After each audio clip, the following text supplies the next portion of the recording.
ጤና ይስጥልኝ። ይህ ከእኔ ጋር እናንብብ የተሰኘ የዩቲዩብ ቻናል ነው። በዚህ የዩቲዩብ ቻናል ላይ ረጃጅም የሚሆኑ አጫጭር የልብ ወለድ መጽሐፍትን በትረካ መልክ እናቀርባለን።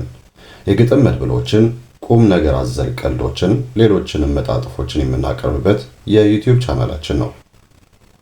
ዛሬ በእናንተ ተደጋጋሚ ጥያቄ መሰረት የትርጉም መጽሐፍ ይዤላችሁ ቀርቤያለሁ። የዚህ መጽሐፍ ርዕስ የፍርድ ቀን ዘመቻ የሚል ሲሆን በሲድኒ ሼልደን ተጽፎ በብስራት አጥላባቸው የተተረጎመ መጽሐፍ ነው። እንደምትወዱት ተስፋ አደርጋለሁ። ለዚህ ቻናል አዲስ ከሆናችሁ ሰብስክራይብ ማድረጋችሁን አትርሱ። የደወሏን ምልክት ከነካችሁም አዳዲስ ቪዲዮዎች ሲለቀቁ መልእክት ይደርሳችኋል። አሁን የፍርድ ቀን ዘመቻ የተባለውን መጽሐፍ ይዤላችሁ ቀርባለሁ። አብራችሁን ቆዩ።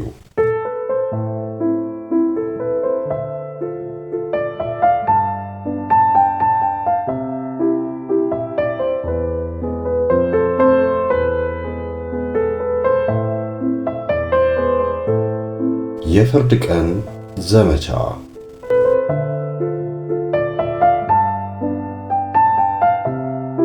ድርሰት በሲድኒ ሼልደን።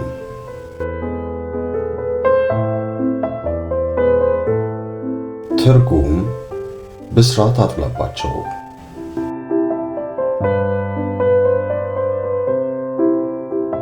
ተራኪ ከእኔ ጋር እናንብብ የዩቲዩብ ቻናል።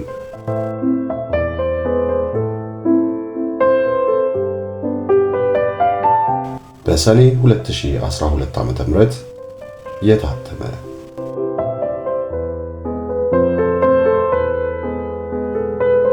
ክፍል 1።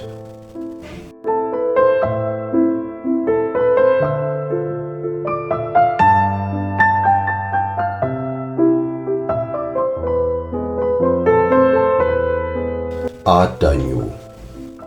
እሁድ ጥቅምት 14ኛ ቀን 21:00 ሰዓት። አስቸኳይ መልእክት። በጣም ከፍተኛ ምስጢር። ኤንኤስኤ ለኮምሴክ ምክትል ዳይሬክተር። አይኖች ብቻ፣ ግልባጭ የለውም። አርዕስት የፍርድ ቀን ዘመቻ። መልእክት ይጀመር። አስታውቁ ለፈረንሳይ፣ ጣሊያን፣ ጀርመን፣ ስዊዘርላንድ፣ እንግሊዝ፣ ካናዳ፣ ሩሲያ የመረጃ ድርጅቶች። እሁድ ጥቅምት 14ኛ ቀን አስቸኳይ መልእክት። በጣም ከፍተኛ ምስጢር። ኤንኤስኤ ለ17ኛው ቀጣና የባህር ኃይል መረጃ ጽሕፈት ቤት ምክትል ዳይሬክተር። አይኖች ብቻ። አርዕስት ኮማንደር ሮበርት ቤላሚ ወደ ኤጀንሲው በጊዜያዊነት እንዲዛወር አስፈላጊው ሁሉ ይዘጋጅ። ወዲያውኑ ተግባራዊ የሚሆን።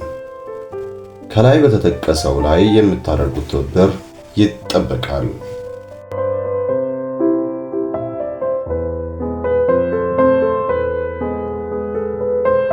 ኡተንዶርፍ ስዊዘርላንድ እሁድ ጥቅምት 14ኛ ቀን 15:00 ሰዓት። በመስኩ ጠርዝ ቆመው የነበሩት ምስክሮች ሽብር በተሞላበት ጸጥታ ደንዝዘውና አፍጥጠው እየተመለከቱ ነበር። በፊታቸው የተጋደመው ትዕይንት አስቂኝ የሆነ ብልሹ ቅርጽ ያለው ከጥንታዊ ሰው ጥልቅና ጨለማ ገና ያልበሰለ ሕሊና ውስጥ የተበተነ ቅዠት ነበር። እያንዳንዱ ምስክር የተለያየ ስሜት መለዋወጥ ነበር የደረሰበት። አንዱ ሕሊናውን ስቶ ወደቀ፣ አንድ ሌላ ሰው አስመለሰው።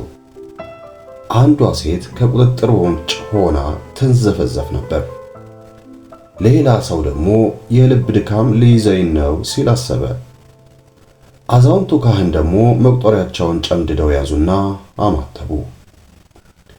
አባት ሆይ እርዳን፣ ሁላችንንም እርዳን፣ ከዚህ ሰው ከመሰለ ርኩስ መንፈስ ተከላከልልን። በመጨረሻም የሰይጣኑን መልክ ተመልክተናል። ይህ የዓለም መጨረሻ ነው። የዳኝነት ቀን መጥቷል። የፍጻሜው ጦርነት እዚህ ነው። አርማጌዶን፣ አርማጌዶን፣ አርማጌዶን።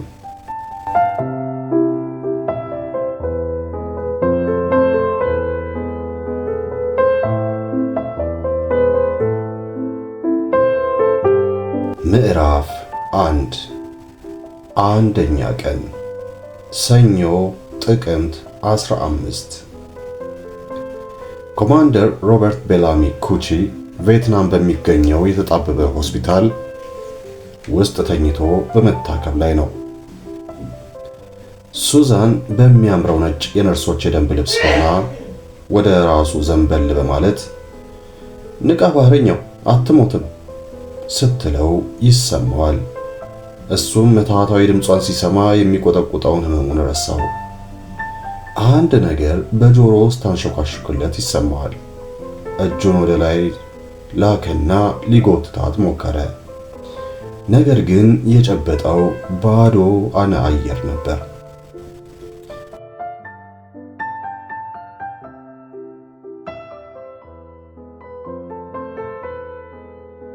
ሮበርት ቤላሚ ሙሉ በሙሉ ከእንቅልፉ የነቃው በሚያቃጭለው የስልክ ጥሪ ነው። ህልሙ እንዳያመልጠው ቀስ ብሎ አይኖቹን ገለጣቸው። አልጋው አጠገብ ያለው ስልክ ይጮሃል። ሰዓቱን ሲመለከት ከሌሊቱ 10 ሰዓት ይል ነበር። ከህልሙ በመደናቀፉ በጣም ተበሳጭቶ ስልኩን ምንጭቅ አድርጎ አነሳና ለመሆኑ ስንት ሰዓት እንደሆነ ታውቃለህ? አለ። ኮማንደር ቤላሚ ሲል ጥልቅ የወንድ ድምፅ ጠየቀ። አዎን ኮማንደር፣ አንድ መልእክት አለኝ። ልክ በ0600 ሰዓት ፎርድ ሚድ በሚገኘው የብሔራዊ ጸጥታ ወኪል መስሪያ ቤት ጀነራል ሃሊያርድ ቢሮ ሪፖርት እንድታደርግ ታዘሃል። መልእክቱ ግልጽ ነው ኮማንደር። ነውም አይደለምም አለ ሮበርት። በይበልጥ አይደለም አለና ቀስ ብሎ ስልኩን ዘጋው። መልእክቱ ግራ አጋብቶታል። የብሔራዊ ጸጥታ ወኪሉ ከሱ የሚፈልገው ምንድን ነው? የተመደበው በባህር ኃይሉ የመረጃ ጽሕፈት ቤት ውስጥ ነው። ታዲያ ከማለዳው 12 ሰዓት እሱን ስብሰባ ለመጥራት የሚያጣድፋቸው ምንድን ነው? እንደገና ጋደም አለና ህልሙን ለማስታወስ ሞከረ። ፍጹም ገሃድ የሆነ ህልም ነበር። ህልሙ ለምን እንደታለመው ገብቶታል። ባለፈው ምሽት ሱዛን ስልክ ደውላለት ስለነበር ነው። ሮበርት አለችው።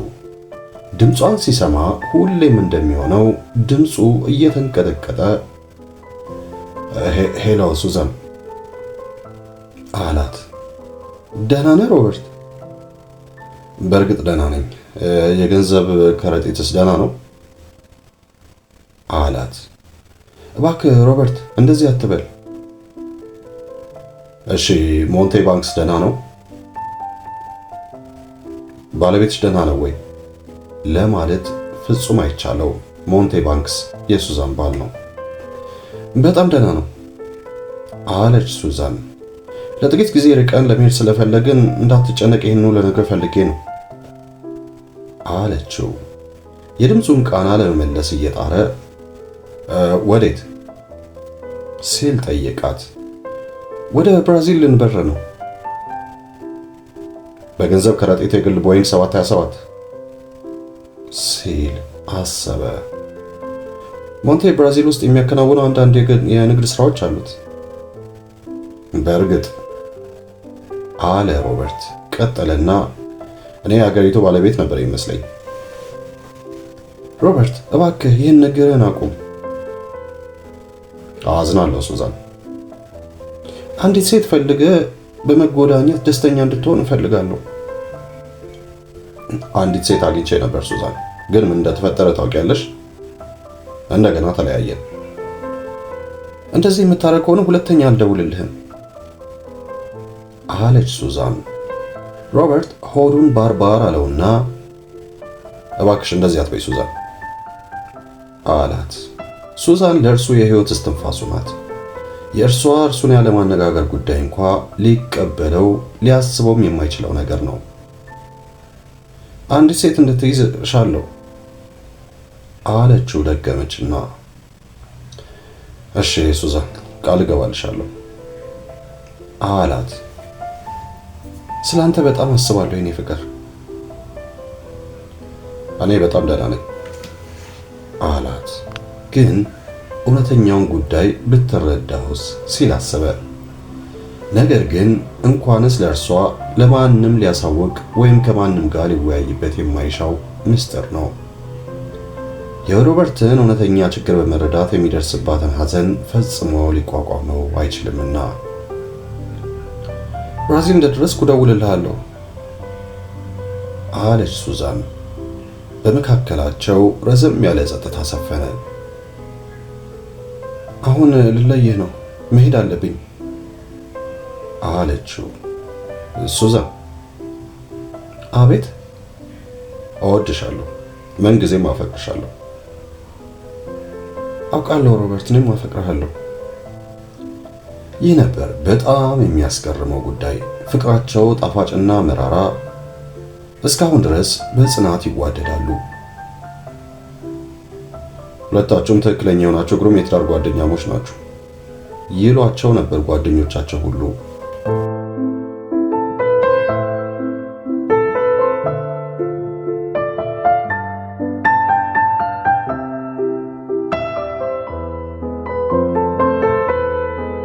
ታዲያ በመካከላቸው ምን ስህተት ተፈጠረ?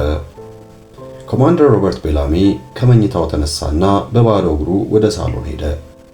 ቤቱ በሙሉ የሱዛን ያለህ እያለ ይጮሃል። ሳሎን ውስጥ በደርዘን የሚቆጠሩ የሮበርትና ሱዛን አብረው የተነሷቸው ፎቶግራፎች ተደርድረዋል። በስኮትላንድ ደጋማ ስፍራዎች አሳ ሲያጠምዱ፣ ታይኮንግ የቡድሃ ጣዖት ሐውልት ፊት ቆመው፣ ሮም በበርጌት የአትክልት ስፍራ በዝናብ ውስጥ በጋሪ ሲንሸራሸሩ፣ ሁለት በፍቅር የሰከሩ ሴትና ወንድ ሲስቁ ሲቦርቁ የሚያሳዩ ፎቶግራፎች። ወደ ምግብ ማብሰያው ክፍል ገባና ቡና በጀበና ጥዶ የማዕድ ቤቱን ሰዓት ሲመለከት ከሌሊቱ 10 ሰዓት ከ15 ደቂቃ ይል ነበር። ጥቂት ካወላወለ በኋላ ስልኩን አነሳና የተወሰኑ ቁጥሮች መታ መታ አደረገ። ከ6 ጥሪዎች በኋላ ሄሎ የሚለውን የአድሚራል ዊታከርን ድምፅ ሰማ። አድሚራል? አዎን፣ ሮበርት ነኝ አድሚራል። በዚህ ሰዓት ስለቀሰቀስኩት በጣም አዝናለሁ። ከብሔራዊ የጸጥታ ወኪል አንድ እንግዳ የሆነ የስልክ ጥሪ ደርሶኝ ነበር። ብሔራዊ የጸጥታ ወኪል ካንተ የሚፈልገው ምንድን ነው? አልገባኝም።